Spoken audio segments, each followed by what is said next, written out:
القرآن سما وبدا وأحل الخير بأوطاني، وأثير إذاعتنا يسمو بسمو الهدف القرآني. نور القرآن سما وبدا وأحل الخير بأوطاني، وأثير إذاعتنا يسمو بسمو الهدف القرآني. في كنف القرآن سنحيا ونعانق خير الكلمات، وسنروي القلب بها رايا وننال الفوز بجنات.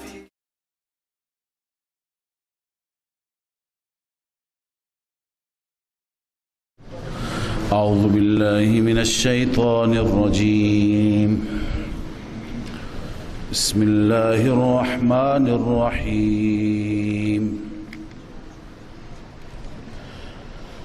الحمد لله رب العالمين الرحمن الرحيم مالك يوم الدين. إياك نعبد وإياك نستعين. اهدنا الصراط المستقيم صراط الذين أنعمت عليهم غير المغضوب عليهم ولا الضالين.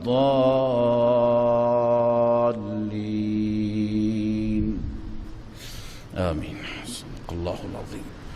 اللهم صل على سيدنا وشفيعنا وحبيبنا مولانا محمد وعلى آله وصحبه وبارك وسلم. سبحان الله إلا ما علمتنا إنك أنت العليم الحكيم، ولا فهم لنا إلا ما فهمت. سوره مبارکه فاتحه هست و سوره فاتحه علاوه از فاتحه اسامی زیادی دارد.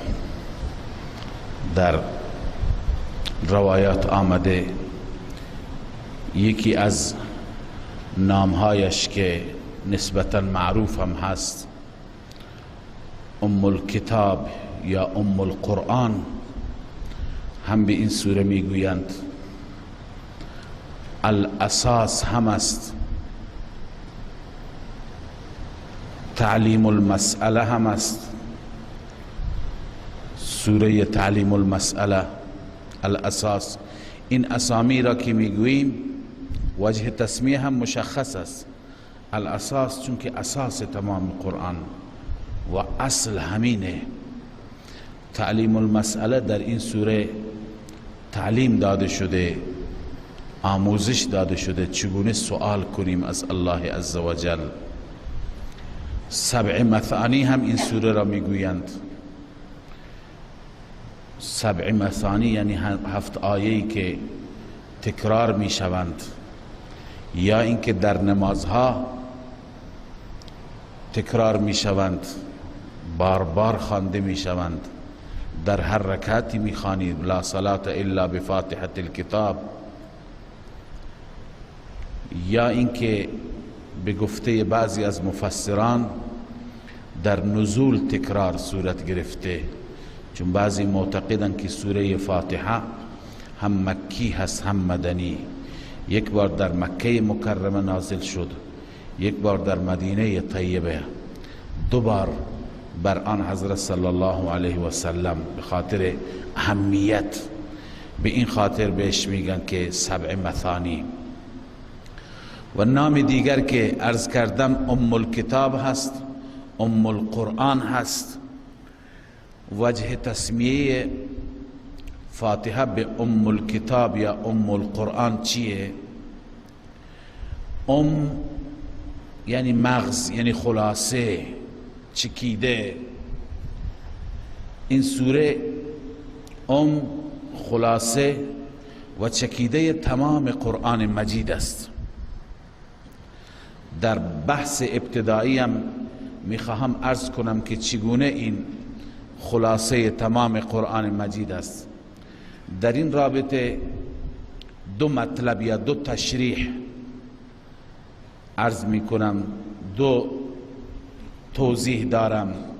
اولی از حضرت علامه شبیر احمد عثمانی رحمه الله تعالی، شخصیتی که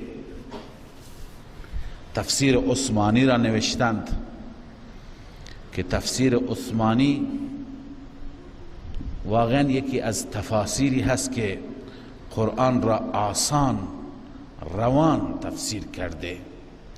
ترجمهش به فارسی که به نام تفسیر کابلی ترجمه شده، اسمش هم زیاد مناسب معلوم نمیشه چرا کابلی گذاشتند و ترجمهش هم زیاد جالب نیست. انشاءالله به زودی ترجمه اصل از اصل به فارسی روانتر و جالبتر ترجمه میشه، میاد انشاءالله میبینید. واقعا این تفسیری هست که قرآن مجید را آسان تفسیر میکنه، راحت تفسیر میکنه و خوب تفهیم میکند.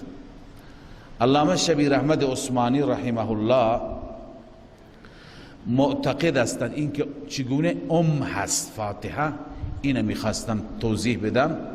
توضیح از ایشون هست، میفرماید که در قرآن مجید مطالب زیادی هست، مضامین زیادی در قرآن بیان شده، اما اگر این مطالب را عمده مطالب را انتخاب بکنیم، گلچین بکنیم، مطالبی که در واقع جز رؤوس هستند، جز اصول هستند، مهمات هستند، 6 مطلب هستند در قرآن مجید که مهم هستند و اکثر قرآن مجید حاوی این 6 مطلب است. این 6 مطلب چی اند؟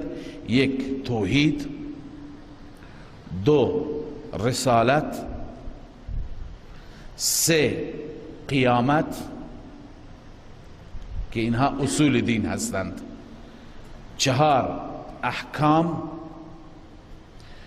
5 احوال کسانی که پذیرفتند و تسلیم شدند، احوال اونها، چون در قرآن احوال گذشتگان سابقین زیاد میاد. 6 احوال کسانی که نپذیرفتند، انکار کردند.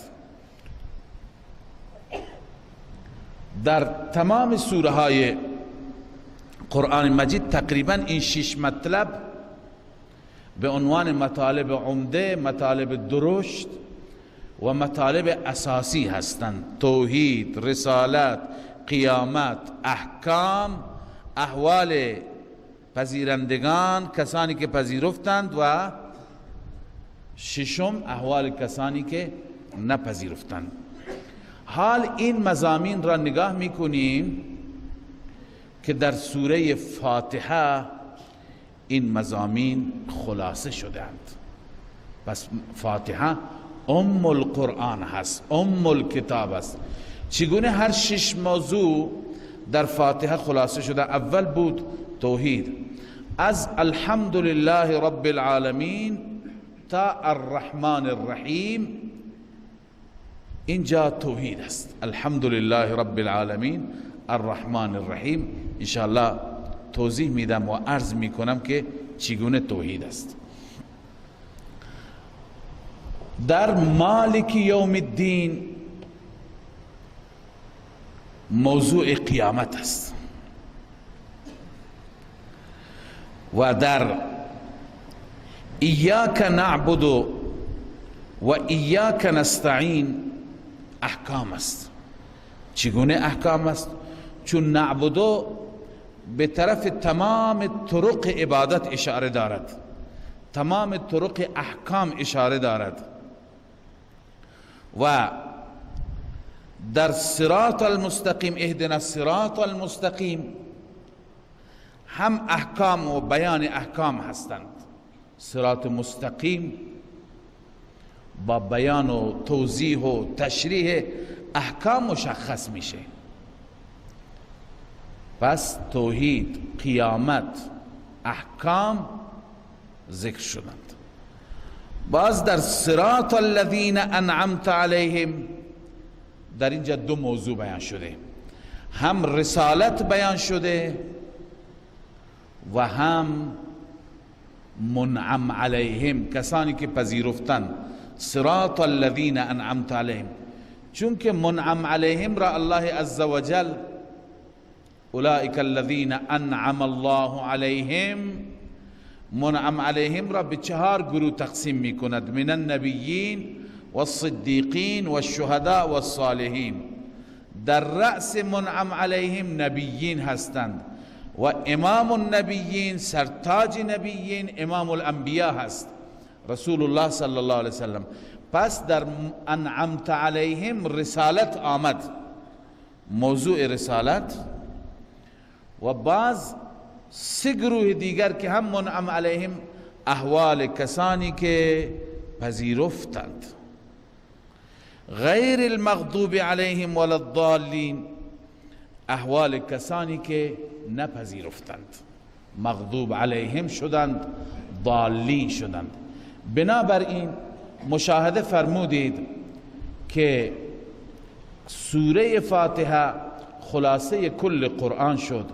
در الحمدلله رب العالمین الرحمن الرحیم توحید هست، در مالک یوم الدین قیامت هست، ایاک نعبد و ایاک نستعین اهدنا الصراط المستقیم احکام و عبادت، صراط الذین انعمت علیهم رسالت، همچنین منعم علیهم 3 گروه دیگر احوال کسانی که پذیرفتند، غیر المغضوب علیهم ولا الضالین احوال کسانی که نپذیرفتند. این بود خلاصه ای که از کل قرآن مجید در سوره فاتحه گنجانده شده. به این خاطر سوره فاتحه ام الکتاب هست، ام القرآن هست.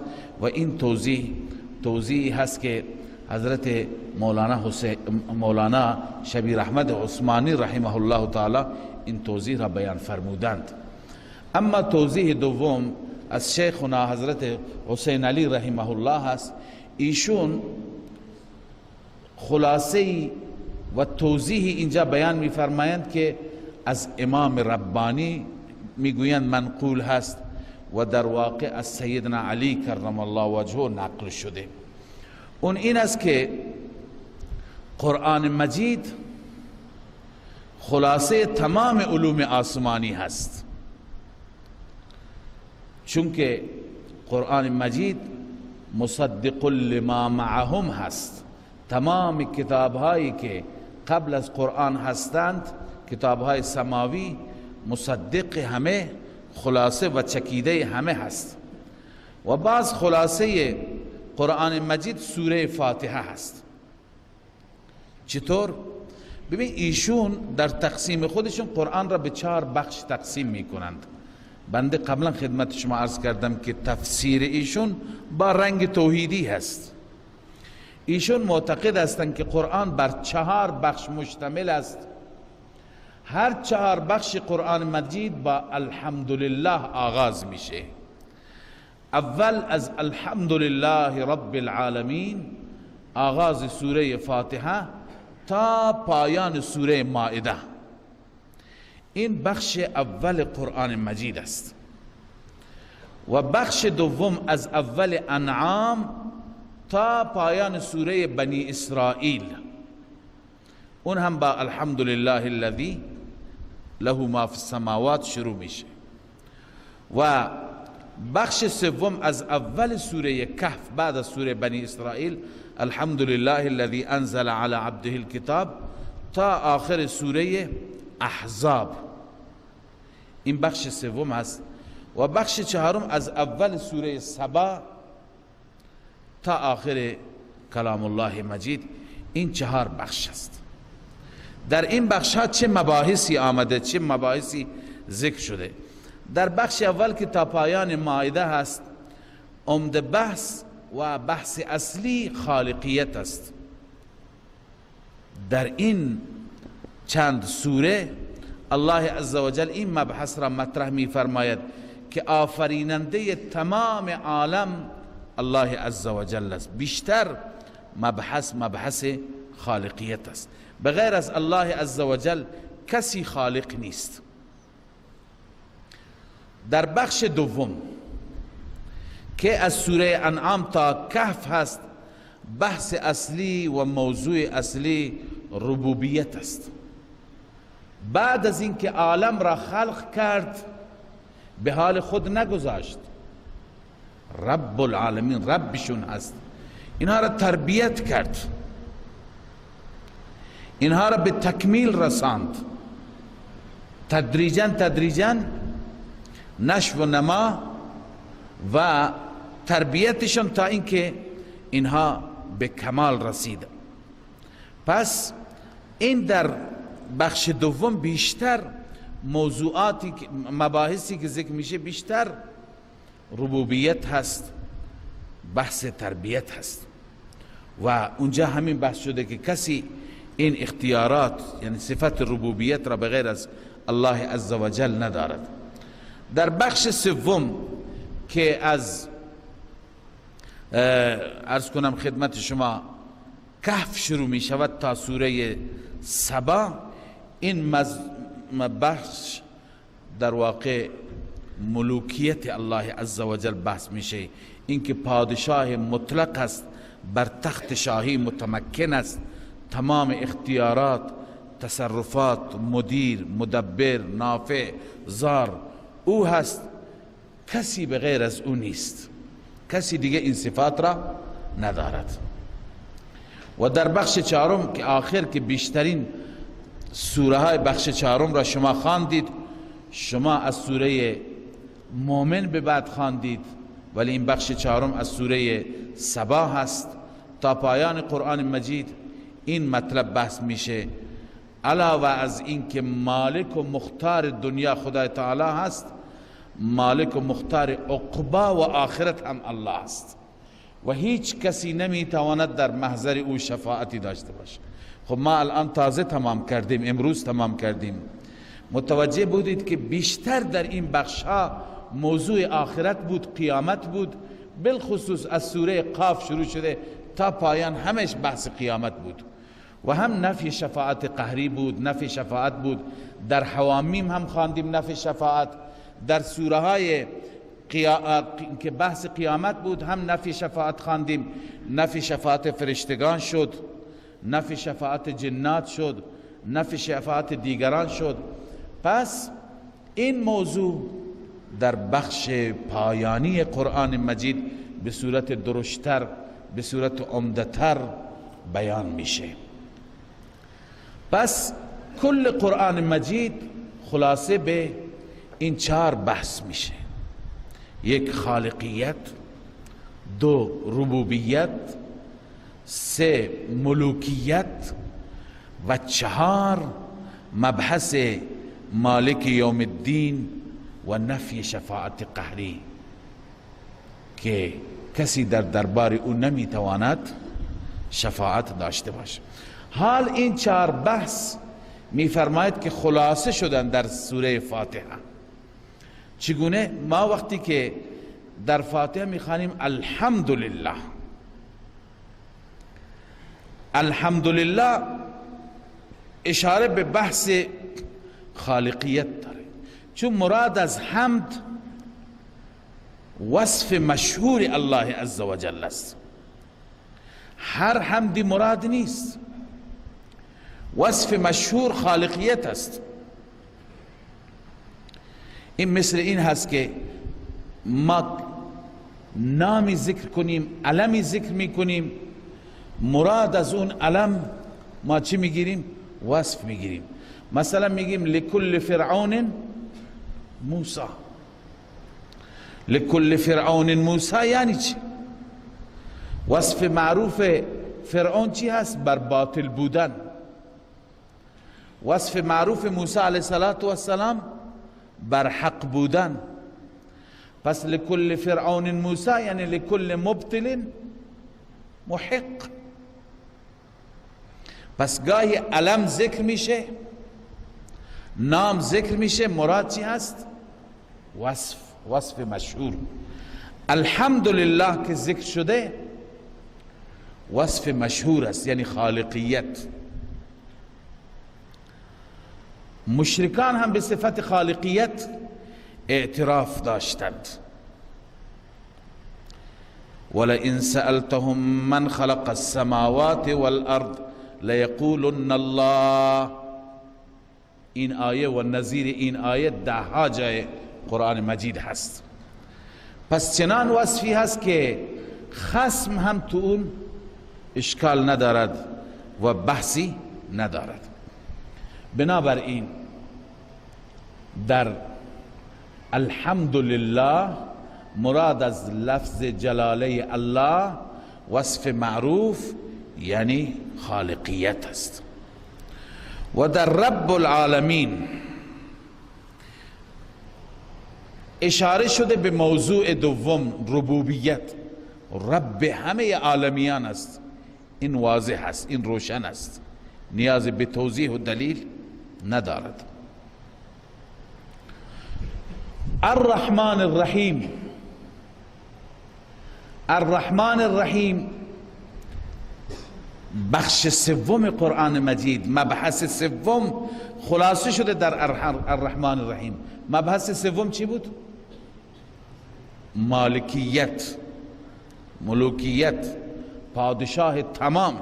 چون مراد از الرحمن الرحیم مالک، مختار، بر تخت پادشاهی متمکن. چون که کسی میتواند دارای رحمت انتهایی و شفقت بی پایان باشد که متمکن بر قدرتی باشد، بر صفت پادشاهی باشد. و چهارم این که گفتیم در بخش پایانی قرآن مجید این بحث شده که الله تعالی مالک تنها دنیا نیست، مالک عقبا هم است و شفیع به نزد او نیست. این مبحث آمده در مالک یوم الدین، در مالک یوم الدین. بنابراین با توجه به این توضیحی که می‌فرماید از علی کرم الله وجهه هم منقول است، پس خلاصه کل قرآن مجید سوره فاتحه هست. به این خاطر سوره فاتحه چیه؟ ام الکتاب، ام القرآن. یک توضیح دیگر، این توضیح مختصر است، اون اینه که ابن عباس رضی الله تعالی عنهما می فرماید لكل شیء لباب و لباب القرآن الحوامیم. یعنی در همه تفسیرات، تفسیر خازن و غیره آمده. اینه در اول سوره حامیم هم عرض کردم ولی کامل ترش میکنم. لكل شیء لباب و لباب القرآن الحوامیم. و خلاصه حوامیم اولین حامیم هست، حامیم غافر یا حامیم مومن. و خلاصه حامیم مومن که خلاصه سوره هست و موضوع محوری سوره و اساسی سوره است، ما خواندیم 3 بار در سوره تکرار شده. فادعوا الله مخلصین له الدین، توحید فی الدعاء. و فاعبد الله مخلصا له الدین، الا لله الدین الخالص. اینا همه در حوامیم و در سوره زمر آمده. لذا اینجا اشاره هست در آیه هم فادعوا الله مخلصین له الدین، فاعبد الله مخلصا له الدین، که ادعو بجای اعبدو، اعبدو بجای ادعو. اشاره به این هست که مراد از عبادت دعا هست و دعا جزء عبادت است، مخ عبادت است. الدعاء هو العباده هست. دعا و عبادت یکی هست. همچنین در سوره حامیم مومن فرمود، چون خلاصه حوامیم است و حوامیم خلاصه قرآن است، وقال ربكم ادعوني استجب لكم ان الذين يستكبرون عن عبادتي سيدخلون جهنم داخرين. ان الذين يدخلون يستكبرون عن عبادتی ای عن دعایی، تفسیر ابن جریر. پس عبادت و دعا یکی شد. پس وقتی که عبادت و دعا یکی شد، خلاصه میں تمام حوامیم این است که در حاجات و مشکلات هیچ کس بغیر از الله را نخوانید، فریاد نزنید. و در سوره زمر که قبل از حوامیم بود هم همینه که عبادت را به الله اختصاص دهید، اونجا فعبد الله. حال این مضامین در سوره فاتحه خلاصه شدن، ایاک نعبد و ایاک نستعین، هم اختصاص عبادت به الله، هم اختصاص دعا به الله. ایاک نعبد و ایاک نستعین ای نخصک بالدعاء، نخصک بالعباده.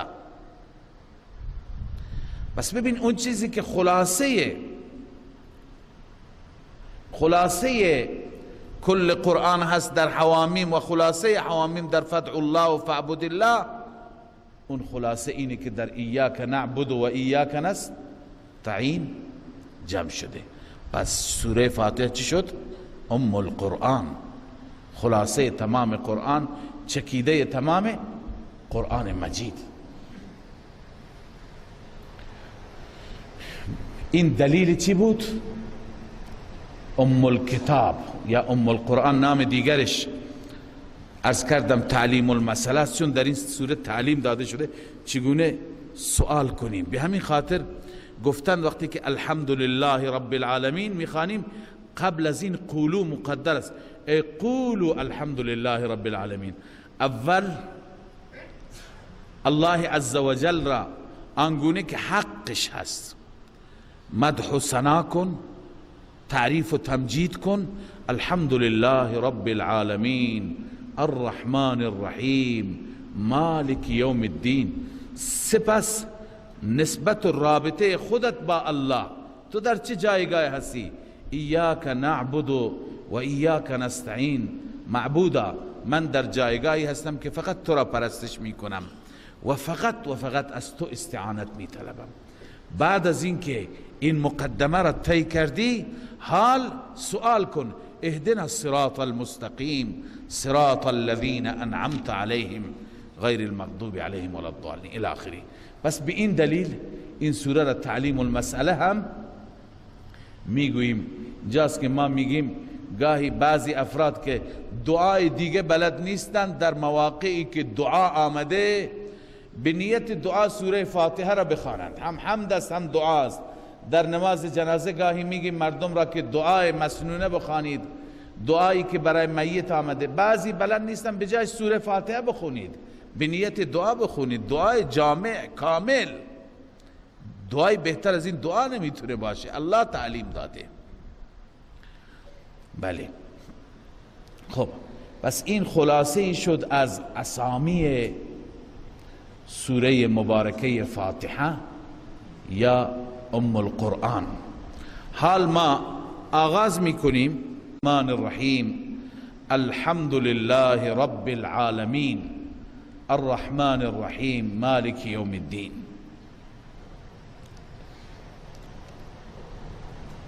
الحمد لله رب العالمین درباره الف و لام بحث کوتاهی که برای عزیزانی که نحو نخواندن زیاد ملال آور نباشه، خسته کننده نباشه. خب از نظر عامه مفسران صاحبان فنون خواندید این الف لام استغراقی هست. استغراقی به این معنی که شامل همه صفات حمیده و صفات خوب میشه. همه صفات زیبا وقتی که استغراقی باشد اینگونه ترجمه میکنیم، همه صفات زیبا، همه تعریفات خوب، اینها اختصاص دارن به الله عز و جل. وقتی که اینگونه اونها تشریح میکنند و الف لام را استغراقی قرار میدهند، اشکال میاد، سوال میشه که بسیاری از صفات هستند که مال الله عز و جلند، اما بغیر از الله در مخلوق هم دیده میشن. مثل صفت الرؤوف، صفت الرحیم. این صفات را خود خدا برای رسول الله در قرآن استفاده کرده. بالمؤمنین رؤوف رحیم. صفت سراج، منیر، بشیر، نذیر، صفاتی که در قرآن برای رسول الله آمدند. جواب میدن که صفاتی که در مخلوق هستند عارضی اند، به پایان میرسند با موت و فناء مخلوق. اون صفات به پایان میرسند، اما این صفات در الله عزوجل اصلی، ذاتی، دائمی، مستقل. این قیل و قال ها هست. بعض هم اعتراضات دیگه میشه. بسیاری از صفات هستند که صفات خوبند اما زیبنده ذات حق نیستند. این صفات مخلوق هستند. مثلا ما برای همدیگه تعریف میکنیم، همدیگه رو تعریف میکنیم در این که قد و قامت بسیار زیبایی داره، چشمان خوشگلی دارد، چهره زیبایی دارد، موهای قشنگی دارد و این صفات. خب این صفات خوبی هستند برای مخلوق، البته نه برای خالق، نه برای الله. این اشکالات در صورتی میشه که الف لام را استغراقی قرار بدیم که همه اینها جواب داره، علاوه از این قیل و قال زیاد هست. اما حضرت شیخ رحمه الله، شیخ حسین علی، ایشون الف لام را طوری تشریح می کنند که نیازی به این اشکالات و این بگو مگوها نیست. ایشون می فرمند الف لام عهدی هست. الف لام عهدی هست، عهد خارجی. هر صفتی مد نظر نیست، هر صفتی مراد نیست،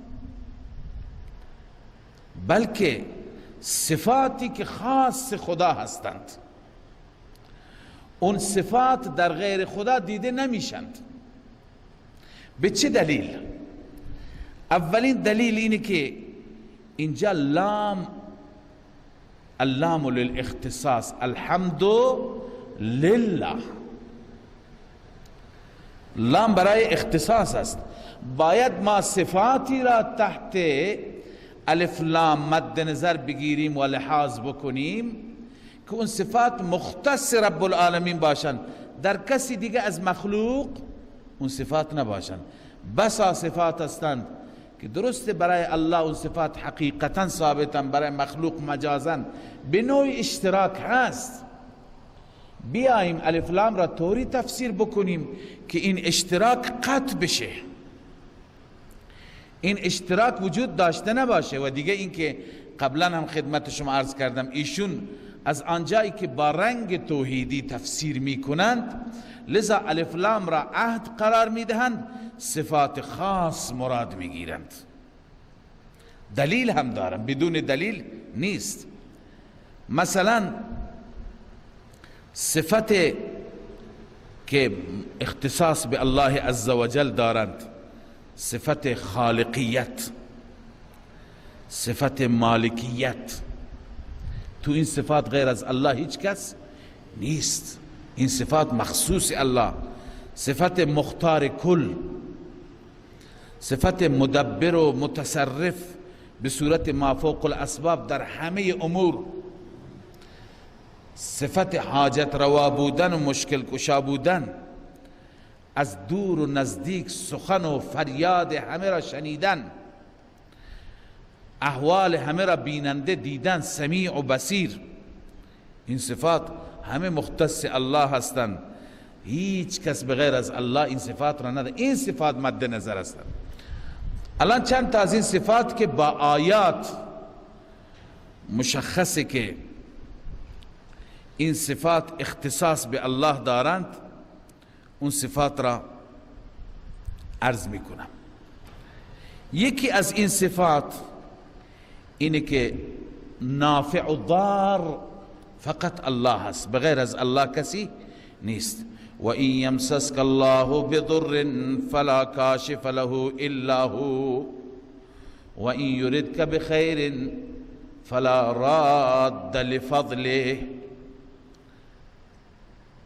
راد لفضله، هیچ کسی نمیتواند جلوی نفع الله را بگیرد. اگر الله بخواهد اراده شر بکند، ضرر برساند، هیچ کسی نمیتواند جلوی ضرر را بگیرد. پس نافع و ضار فقط او هست. پس وقتی من میگم الحمدلله یعنی نافع فقط الله، ضار فقط الله، هیچ کسی بغیر از الله نیست. و صدهای آیه دیگه.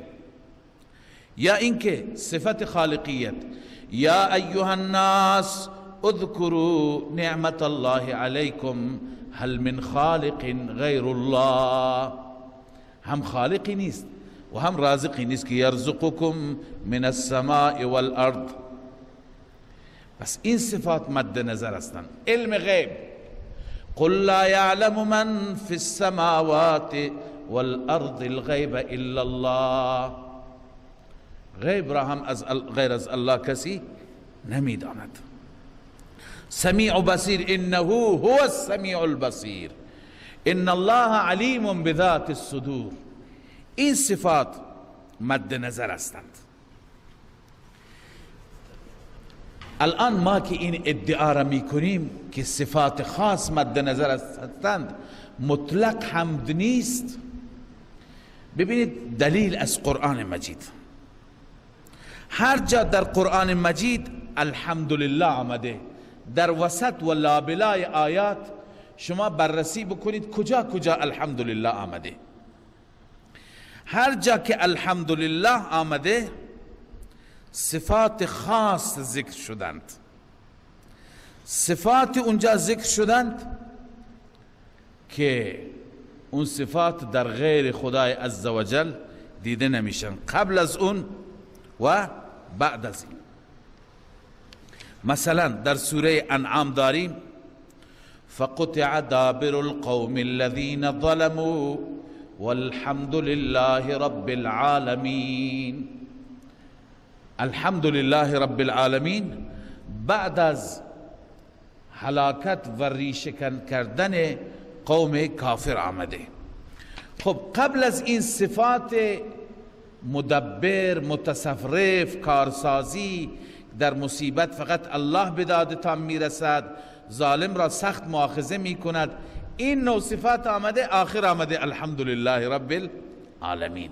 پس اون صفات که قرینه هم موجود است، این صفات مد نظر است، نه هر صفتی. یا مثلا در سوره نمل آمده الحمدلله و سلام علی عباده الذین اصطفى. اینجا که الحمدلله و سلام علی عباده الذین اصطفى آمده، قبل از این آیه تذکره حضرت صالح و قوم ثمود هست که قوم چگونه صالح را تکذیب کرد و اینکه چگونه خداوند اهل ایمان را نجات داد. در پایان اون داستان الله می فرماید انا دمرناهم و قومهم اجمعین، ما نابود کردیم اونها را با قومشون همگی. و انجینا الذین آمنوا و کانوا یتقون. بعد از اینکه تذکره صالح تمام میشه تذکره لوط میاد. اونجا هم هست که و نجیناه و اهله الا امرأته. بعد میفرماید فامطرنا علیهم مطرا، باران، سنگ باران کردیم. بعد از اینکه عذاب ذکر میشه، ببین این کار خداست، بغیر از خدا کسی نمیتونه به داد مظلومان، به داد مؤمنان برسه. به داد صالح رسید، به داد لوط رسید. در پایان میفرماید قل الحمد لله و سلام علی عباده الذین اصطفى. پس الحمدلله آمد بعد از اینکه الله عزوجل بیان میفرماید فقط ما به دادشون رسیدیم، ما مشکلشون را حل کردیم. پس الحمدلله در چنین مواقع میاد. و بعد از الحمدلله الله خیر اما یشرکون امن خلق السماوات والارض و انزل لكم من السماء ما. بعدم صفات ذکر میشه، الله تعالی این صفات را ذکر میکند اله مع الله. فقط به آیات بسنده میکنیم. امن خلق السماوات والارض و انزل لكم من السماء ماء فانبتنا به حدائق ذات بهجه ما كان لكم ان تنبتوا شجرها أإله مع الله بل هم قوم يعدلون. امن جعل الارض قرارا وجعل خلالها انهارا وجعل لها رواسي وجعل بين البحرين حاجزا أإله مع الله بل اکثرهم لا يعلمون. امن يجيب المضطر اذا دعاه ويكشف السوء. همه این صفات اختصاصی هستن یا نیستن؟ پس قبل از الحمدلله، بعد از الحمدلله صفات اختصاصی آمده. این بیانگری این هست اون چیزی که حضرت شیخ رحمه الله می فرماید که پس مراد از حمد در الحمدلله مطلق صفت نیست، صفت اختصاصی، صفات ویژه. یا در سوره جاثیه الله تعالی می فرماید فلله الحمد رب السماوات و رب الارض رب العالمین وله الكبریاء في السماوات والارض وهو العزیز الحکیم. کبریا، ربوبیت، اینا اختصاصی هستند. این بعد از فلله الحمد آمده. یا در سوره صافات می فرماید که قل الحمد لله و سلام علی المرسلین والحمد لله رب العالمین. سلام علی المرسلین والحمد لله رب العالمین. قبل از این همش صفات کارسازی، صفات حلال مشکلات بندگان، رسولان از دشمنان، از کافران، نجات، همه و همه در واقع چی هست؟ این صفات ذکرند که مخصوص رب العالمین هستند. بنابراین از قرائن تمام جاهایی که الحمدلله در قرآن آمده، از قرائن معلوم میشه که مراد از حمد مطلق حمد نیست، صفات ویژه، صفات اختصاصی. ما در صورتی میتوانیم صفات اختصاصی مراد بگیریم که الف لام را الف لام عهدی قرار بدیم، عهد خارجی قرار بدیم. پس الحمد لله رب العالمین. رب العالمین چون که در لفظ جلاله الله معنای وصفی هست، گفتیم یعنی خالق، وصف معروف، وصف مشهور. ببینید اول خلق هست، بعدن چیه؟ تربیت. بعد از خالقیت ربوبیت. همان گونه که مخلوق در وجودش محتاج خالق است، برای پیدا شدن ما محتاج خالق بودیم، برای بقا و رشد و ترقی هم محتاج خالق هستیم. معنی رب هم همینه که هر چیز را به تدریج به کمال رسوندن، هر چیز را به تدریج به کمال رسوندن. امام نصفی رحمه الله از امام واسطی نقل می فرماید درباره الله تعالی، می فرماید هو الخالق ابتداء والمربی غذاء و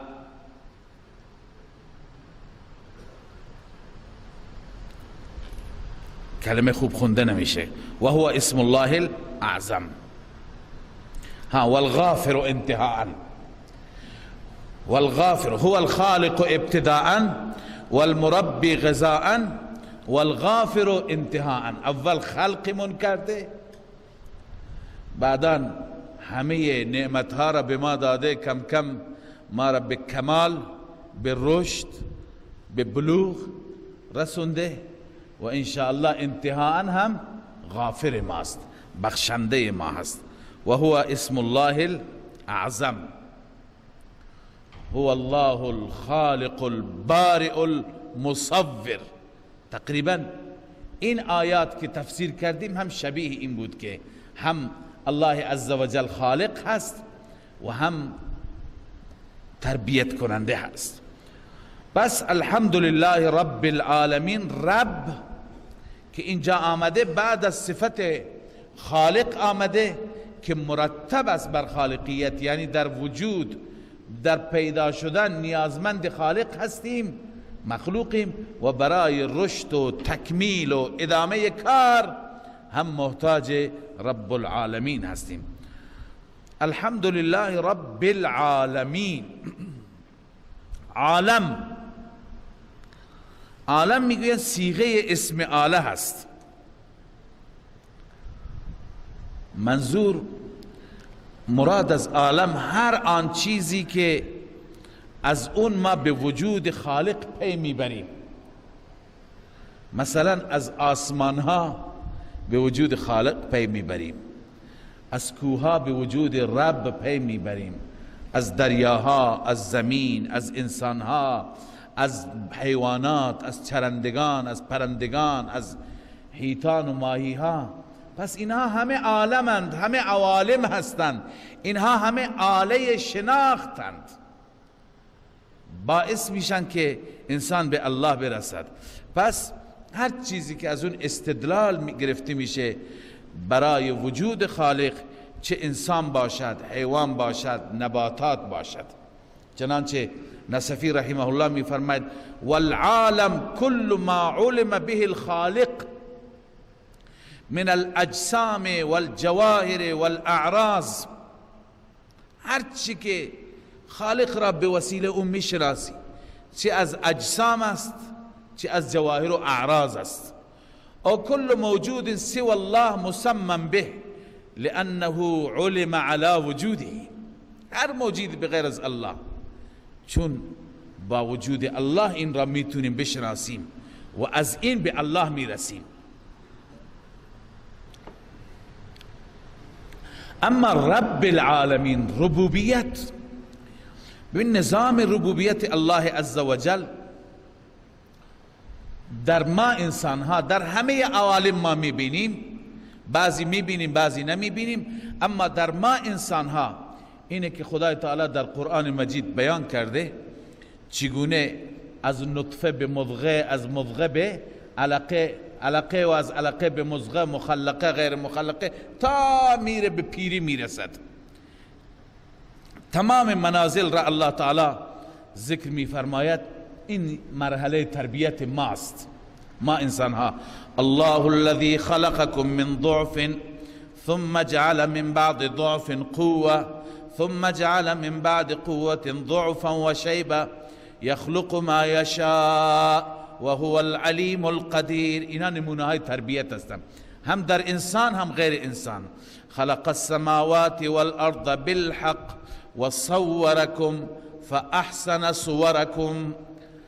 یا آیه فلینظر الانسان الى طعامه. بعضی تربیت خود ما، بعضی تربیت غذاهای ما، تربیت حیوانات ما.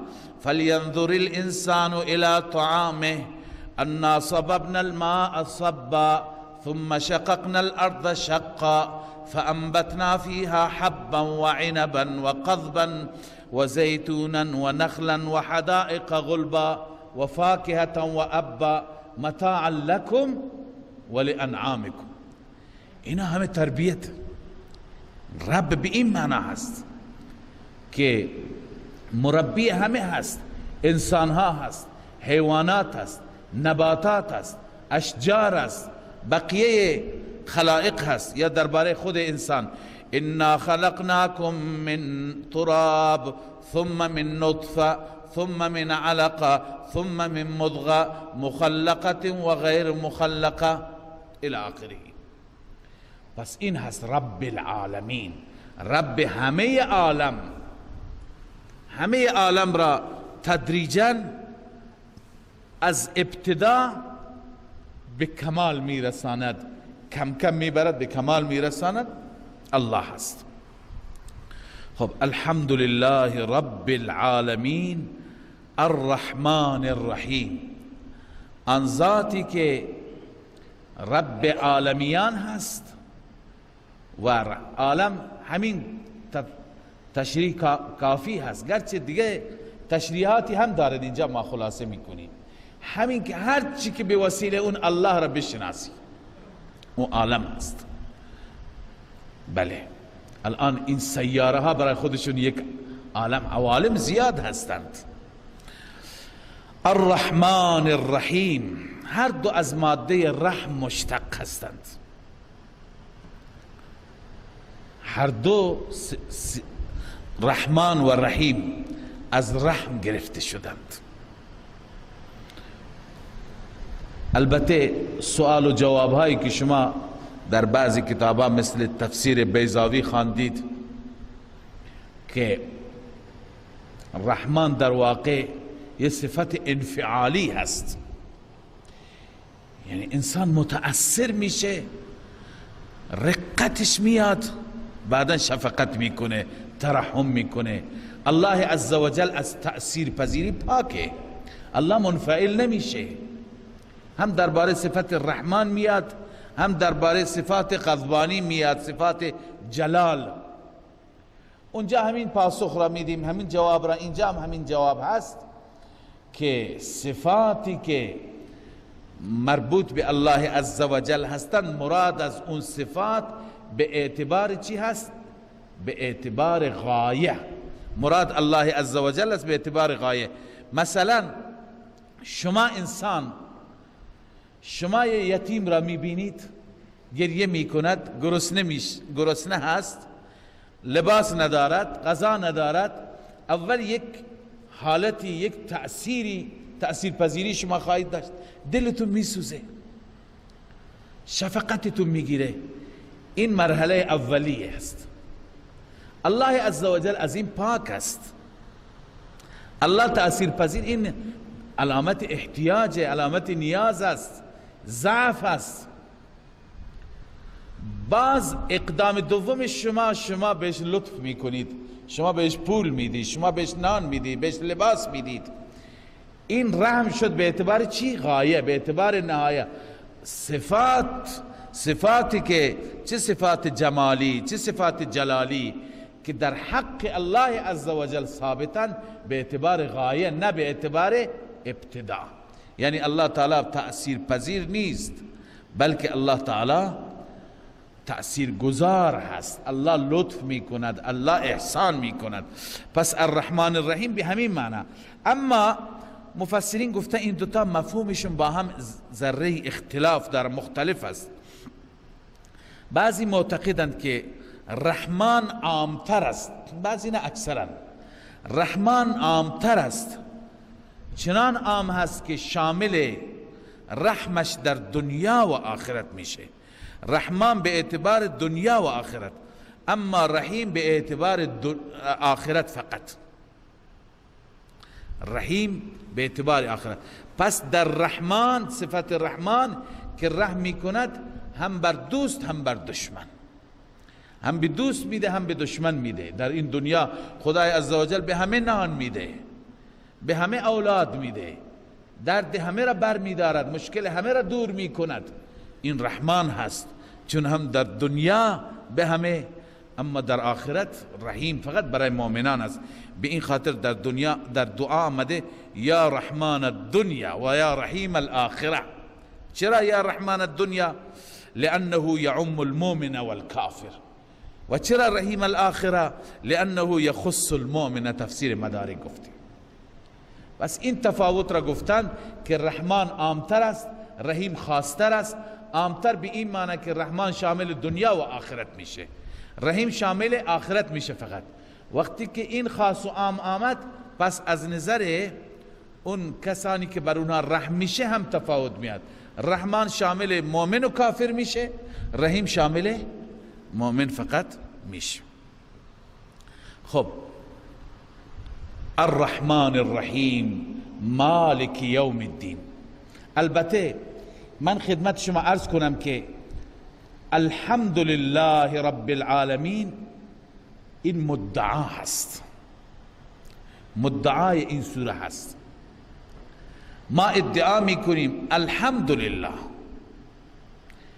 یعنی این صفات خالقیت، صفات ربوبیت، مالکیت، رازقیت، نافع بودن، زار بودن، عالم الغیب، سمیع، بصیر، حاضر، ناظر، مشکل کشا، حاجت روا، اینها اختصاص به الله دارند. به چه دلیل؟ دلایلش اول رب العالمین، این دلیل اول است. بنویسید دلیل اول، چون فقط او هست رب العالمین. دلیل دوم الرحمن الرحیم، فقط او هست رحمان الرحیم، بغیر از او کسی نیست. خب این صفات با هم دیگه همخوانی دارند. سوم مالک یوم الدین، این دلیل سوم است. مالک یوم الدین است، او مالک روز جزاست. دین معنیش چی هست؟ دین خدمت شما عرض کنم که چندین معنا دارد. اولا دین به معنای شریعت، الطریقة المسلوکه من الله سبحانه و تعالی، طریقه که الله می فرماید بر این طریقه بروید، به این طریقه عمل کنید. به این معنی آمده در قرآن. الله می فرماید و من یبتغی غیر الاسلام دینا فلن یقبل منه و هو فی الآخرة من الخاسرین. غیر الاسلام طریقی، شریعتی، راهی، روشی، منشی داشته باشد. پس اینجا دین به این معنی هست. الیوم اکملت لکم دینکم و اتممت علیکم نعمتی و رضیت لکم الاسلام دینا. پس اسلام دین هست، به این معنی هست. این معنای اول دین. دوم دین به معنای جزا، یوم جزا، همین که در این آیه آمده مالک یوم الدین. الله مالک روز جزاست دیگه. اونجا نمیگه مالک روز اسلام است، روز شریعت است، روز جزاست یعنی قیامت. امروز هم شما در سوره ماعون خواندید الذی رأیت الذی یکذب بالدین. یکذب بالدین ای یکذب بالقیامه، یکذب بالمعاد. اونجا دین به معنی چی هست؟ قیامت هست، معاد هست، جزا هست، حساب و کتاب هست. پس معنی دوم دین حساب و کتاب. سوم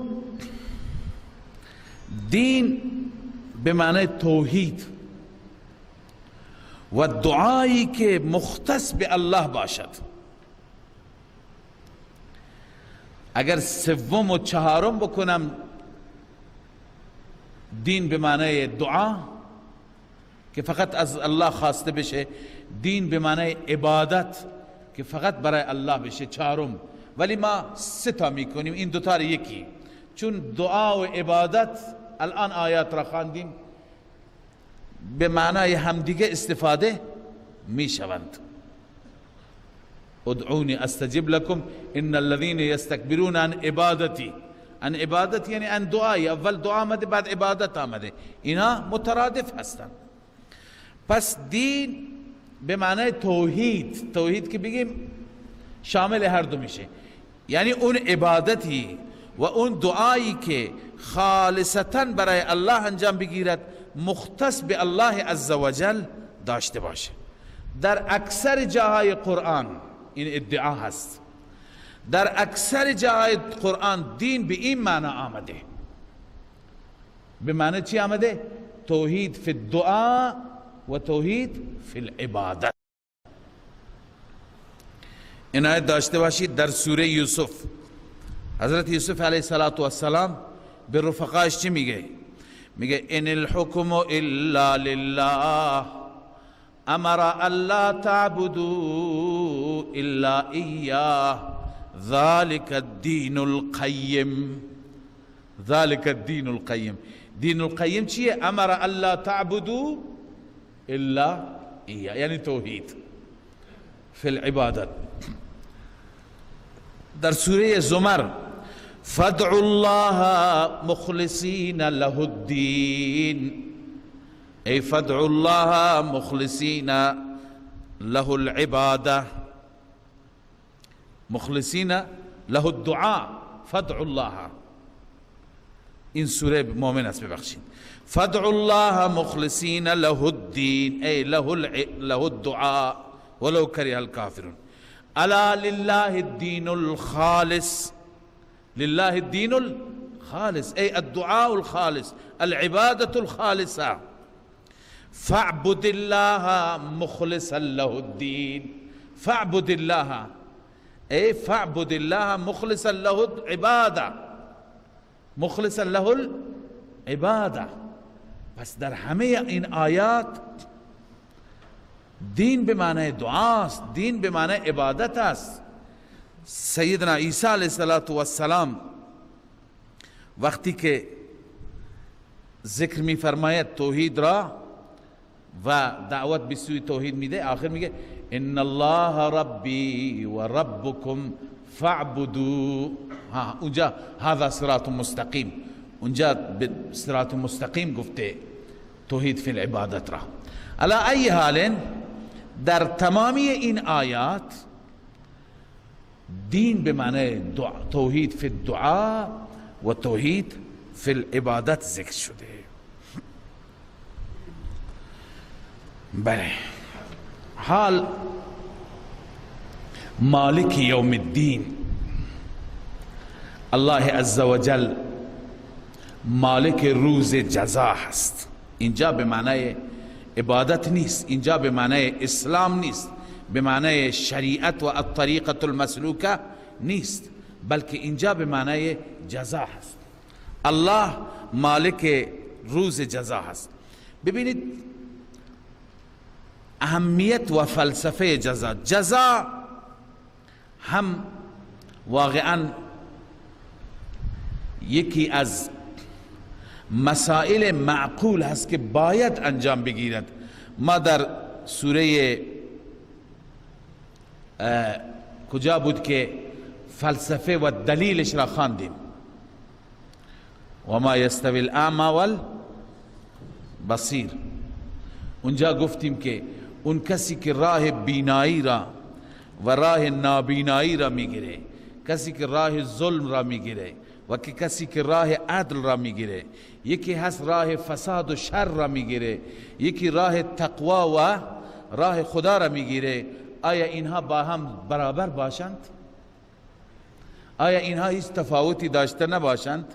نه. و ما یستوی الاعمی والبصیر ولا الظلمات ولا النور ولا الظل ولا الحرور. اینا نباید با هم برابر باشند، اینا نابرابرند. خب باید یه میدانی باشد، یه جزایی باشد، یه محکمه‌ای باشد که اونجا اینها بیایند و مشخص بشه که کدوم درست بوده کدوم نادرست. پس این می طلبد که چی؟ دین، یوم الدین یعنی یوم الجزا حتما باشد. پس الله عزوجل تمام کائنات را که خلق کرد در نظام ربوبیت همه چیز در خدمت انسان قرار داد. انبیاء را هم فرستاد، محمد رسول الله صلی الله علیه وسلم هم مبعوث شد، قرآن و آخرین دین را هم فرستاد، حجت را تمام کرد، همه امکانات هدایت را برای انسان هموار کرد، فراهم کرد، برابر کرد. حال باید روزی باشد که مشخص بشه چه کسی شاکر این همه نعمت ها بوده، چه کسی کافر بوده، ناسپاس بوده. لذا اون روز روز دین هست. پس مالک یوم الدین این علت هست. ایاک نعبد و ایاک نستعین، ایاک نعبد و ایاک نستعین. اینجا اختصاص عبادت و اختصاص استعانت به الله عز وجل است. میدونید که التقدیم ما حقه التأخیر یفید الحصر. تقدیم ما حقه التأخیر است. ایاک ضمیر است، ضمیر جایگاهش اول نیست مگر اینکه حصر بشه. معنی حصر وقتی که بشه باید اینجور ترجمه بکنیم فقط و فقط تو را عبادت میکنیم و فقط و فقط از تو استمداد میطلبیم، استعانت میطلبیم. خب الان این جمله را امام ابن کثیر گفته الفاتحة سر القرآن و سرها هذه الكلمة ایاک نعبد و ایاک نستعین. واقعا خلاصه تمام عبدیت و معبودیت هم همینه. تمام خلاصه تمام قرآن فاتحه است و خلاصه فاتحه اینه ایاک نعبد و ایاک نستعین. جایگاه من انسان در این دنیا مشخص میشه. من کیم؟ چیکاره هستم؟ از کجا آمدم؟ چی باید بکنم؟ به کجا میروم؟ همه چیز را این یک جمله مشخص میکند. ایاک نعبد و ایاک نستعین. پروردگارا فقط و فقط تو را عبادت میکنیم. این مباحث که اینجا به صورت خلاصه عرض میشه، بعد برای کل قرآن انشاءالله مفیده. ما مفهوم عبادت را اینجا میخواهیم عرض کنیم. ببینید عبادت، دو چیز در عبادت هست. یکی غایت تذلل، یعنی عجز و ذلتی که به غایت برسد. پیش کسی خودت را ذلیل کن، اقصا ذلت، آخرین درجه ذلت. این چیز در عبادت هست. یه چیز دیگه غایت تعظیم، غایت تذلل، غایت تعظیم. خودت را از نظر ذلت به غایت برسان، به حد انتها برسان و برای او عظمت قائل باش. غایت تعظیم، حد بالا، حد اعلا. اما برای چه کسی انسان غایت تعظیم قائل هست؟ غایت تذلل برای کسی که در غایت تعظیم است، اما با این شعور، با این اعتقاد که این کسی که من دارم عبادتش میکنم، این کسی که من برای او کرنش میکنم، این معبودی هست که تصرف غائبانه و قدرتی دارد که بر هر نفع و هر ضرر قادر است. هر چی بخواهد میتونه بکنه، هر ضرری میتواند انجام بده. پس بنابراین ببینید دو صفت به معبود اختصاص دارد با توجه به این مبحث. کسی که عبادت میشه باید دو صفت داشته باشد. یک، علم غیب که ما در بسیاری از آیات قرآن مجید یادآوری کردیم این مطلب را. علم غیب باید از احوال کسانی که او را عبادت میکنند خبر داشته باشه. یکی هست تو کوچه تاریک، یکی هست تو گوشه جنگل، یکی هست تو وسط دریا تو جزیره افتاده، یکی هست در یک خانه تاریک، یکی هست در دورترین نقطه افتاده. از احوال همه باید چی داشته باشد؟ خبر داشته باشد. پس اولین صفت برای یک معبود علم غیب است. دومین صفت برای یک معبود مالک و مختار و مدبر و متصرف بودن است. یعنی اولین قدرتی داشته باشد، تصرفی داشته باشد، بتوند نفع برساند، بتوند ضرر را دور کند، دفع کند، اختیاری داشته باشد، مالکیتی داشته باشد، مدیریتی داشته باشد که بتونه این کارها را انجام بده. کسی که قدرت داشته نباشد چه فایده؟ پس این شرط دوم هست برای عبادت. الان شما نگاه کنید در قرآن مجید همه جا توحید فی العبادت که ذکر شده با لا اله الا الله. این اصلی که میگویم بعد از این که تلاوت میکنید مطالعه کنید، تدبر کنید. توحید با لا اله الا الله که معنیش اینه که دیگه معبودی بغیر از الله اصلا وجود ندارد. دلایلی که اونجا ذکر میشه ما قبل ما بعد میبینیم که علم غیب را برای خدا ثابت میکنه و دیگه اختیارات و تصرفات را برای خدا ثابت میکنه. مثلا عنایت داشته باشید در سوره قصص الله میفرماید و ربک یخلق ما یشاء و یختار. اینا چی هستند؟ تصرفات. و ربک یخلق ما یشاء و یختار ما کان لهم الخیره. این معبودان دیگه اختیاری ندارن. سبحان الله و تعالی عما یشرکون. پس اینجا چی شد؟ نفی تدبیر، نفی تصرف از غیر الله. الان نفی علم غیب. و ربک یعلم ما تکن صدورهم و ما یعلنون و هو الله لا اله الا هو. الان لا اله الا هو را گفت بعد از دو چیز، یکی تصرف را نفی کرد از غیر الله، یکی علم غیب را نفی کرد. و تصرف را فقط برای الله ثابت کرد، علم غیب را ربک یعلم ما تکن صدورهم و ما یعلنون. پس عنایت داشته باشی که برای عبادت این دو چیز شرط، باید معبود هم عالم الغیب باشد و هم قدرت و اختیار داشته باشد.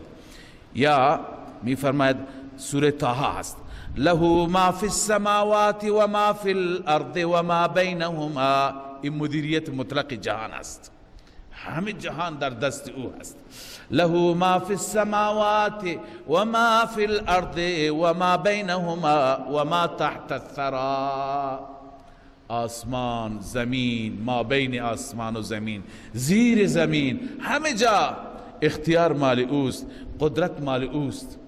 خب بعد از این علم غیب و ان تجهر بالقول فانه یعلم السر و اخفا. بلند صحبت کنی، آهسته بگی، فانه یعلم السر و اخفا. پس این علم شد. بعد از این دو مرحله الله لا اله الا هو له الاسماء الحسنى. پس برای الوهیت، برای معبودیت، برای عبادت کردن باید معبود این دو صفت را داشته باشد. چرا؟ یکی اینکه مختار و مدبر و متصرف مطلق باشد، دوم چی داشته باشد؟ علم غیب داشته باشد. پس این چیز لازم است. الان که میخوانیم ایاک نعبدو، ببینید که علامه ابن قیم رحمه الله عبادت را چگونه تعریف میکند. میفرماید العبادت عبارت عن الاعتقاد والشعور. عبادت یعنی چه؟ یعنی این اعتقاد و شعور و درک را داشته باش بأن للمعبود سلطة غیبیة یقدر بها على النفع والضرر. معبود چنان قدرت و سلطه غیبیه دارد که میتونه به من نفع برسوند، از من ضرر دفع کند. پس الان بعد از این تعریف فکل ثناء و دعاء و تعظیم، هر ثنایی میکنی، یکی را تعریف میکنی، ورد میکنی، یا از هر دعایی که میطلبی یا فلان یا فلان یا فلان، و هر تعظیمی که برای کسی بجا می آوری، یصاحبه هذا الاعتقاد و الشعور، با او این اعتقاد و این شعور باشد، فهی عبادت، این عبادت به حساب میاد. پس نباید برای غیر الله باشد چنین تعظیمی، چنین عبادتی که همراه با این شعور باشد. من بلند میشم از جایم، احساس میکنم او آمده، اون فریاد میزنم، صدا این در واقع عبادتش است. این تعظیمات، این کرنش ها، این دعاها فقط و فقط باید برای الله عزوجل انجام بگیرد. خب الان یک سوال هست، یک شبهه هست، گاهی اهل باطل هم این شبهه را مطرح میکنن. او اینه که ما کسانی را بغیر از الله هم تعظیم میکنیم، برای اونها اعتقاد داریم، قدر دارند، منزلت دارند، جایگاه دارند. مثلا پدر ما هست، استاد و شیخ ما هست، او را احترام میگذاریم و گاهی دستش را میبوسیم، جلوش دو زانو میشینیم. یا مثلا تعظیم و احترامی که برای رسول الله صلی الله علیه و سلم هر یک از ما داریم با چه ادبی یاد میکنیم، با چه کلماتی مؤدبانه از ایشون یاد میکنیم. اینها همه تعظیم هستن. آیا هر تعظیمی عبادت غیر الله حساب میشه؟ میفرماید نه خیر، این تعظیمی ما گفتیم که عبادت حساب میشه. اینجا ببینید عبارت ابن قیم که ما اعتقاد داشته باشیم معظم له، یعنی او کسی که تعظیمش میشه سلطه غیبیه دارد، غیبدان است، متصرف است، مدبر است، نافع هست، ضار هست. این صفات خدایی را برش قائل باشه. انبیا، اولیاء، صالحین، بزرگان، هر کسانی که ما اونها را اعتقاد داریم، دوست داریم، برایشون احترام قائلیم، دوستشون داریم، دوستیشون جز ایمان ماست، ولی این عقیده را نسبت به اونها نداریم که اونها جای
در حاجات، در مشکلات از کسی دیگه کمک نمیخواهیم، کسی دیگر را فریاد نمیزنیم، حاجاتمون را نمیخواهیم، چون الله فرموده و قال ربکم ادعونی استجب لکم. رب شما گفته مرا بخوانید من اجابت میکنم برای شما. عرض کنم خدمت شما که الان کسی میگه که ما از کسانی دیگه هم کمک میخواهیم، حتی در قرآن ثابته کسانی دیگه کمک میکردند. خدای تعالی در سوره کهف گفته، ذوالقرنین به مردم گفت فاعینونی بقوة، مرا با قدرت و اسبابی که داری کمک کنید. البته این شبهات را قبلا خواندیم ما در مسئله اله. یا عیسی علیه السلام گفت من انصاری الی الله، کی مرا کمک میکند؟ یعنی به خاطر خدا، برای به طرف خدا، دین خدا. قال الحواریون نحن انصار الله. یا خداوند میفرماید تعاونوا علی البر والتقوى، هم دیگر را کمک کنید بر پایه بر و تقوا، نیکی و تقوا. خب کسی اگر از این آیات استدلال بگیره، ما اگر جواب الزامی بدیم پس معلوم میشه که نه تنها انبیا و اولیاء میتونن مشکل کشا و حاجت روا بشن، این عموم مردم هم میتونند. از هر کس بس بیا استمداد کنیم، از هر بازاری، از هر کارگر، از هر کارمند. چون که تو این آیات کمک از انبیا نبود، کمک انبیا از عوام بود. ذوالقرنین الان بعضی میگن پیغمبر، بعضی میگن پیغمبر نبوده. تو سوره کهف میخوانیم پادشاهی بوده، پادشاه عادلی بوده، مؤمنی بوده. ذوالقرنین داره میگه فاعینونی، به اون قومی که در شمال بود میگه منو کمک کنید. پس بگیم که این قوم، این شمالی ها حاجت روا هستند، اینها مشکل گشا هستند. یا که عیسی علیه السلام کمک نکرد، میگه من انصاری الله، ای ملت، ای مردم، کی منو کمک میکنه؟ پس عیسی از مردم کمک خواست. اینجا کمک فرق میکند با اون کمکی که ما معتقدیم از خدای عزوجل باید خواست. این کمک های ما تحت اسباب، در قالب اسباب، که اینها اصلا بحث عبادت تو اینها مطرح نیست. در قالب اسباب به کسی میگه کتاب را به دست من بده، به کسی میگه این میز را از اینجا بلند کن، به کسی میگه پام درد میکنه دستم را بگیر. اینا که ما تحت اسباب هستند، اینا اصلا شبهه عبادت اینجا ایجاد نمیشه. مسئله را خلط نباید کرد. این که کمک گرفتن از غیر خدا میگیم شرک هست، ما فوق اسباب، بدون کمک گرفتن از اسباب، بدون اسباب عادیه و معتاده که شب روز ما با اونها عادت داریم. همینطور کسی بگیم که شما بدون اینکه به من دارو بدی، بدون اینکه به من آمپول بزنی، بدون اینکه نمیدونم تجویز بکنی برای من، همینطور این مریضی قند را ای صاحب قبر، ای اولیاء، ای بزرگان از من بردار. اون فرق میکنه یکی که در قالب اسباب باشه، یکی که مافوق اسباب باشه. مافوق اسباب در صورتی میشه که من برای او احترامی مثل احترام خدا و صفاتی مثل صفات خدایی قائل باشم. اون درست نیست، اون شریک گرفتن با خداست.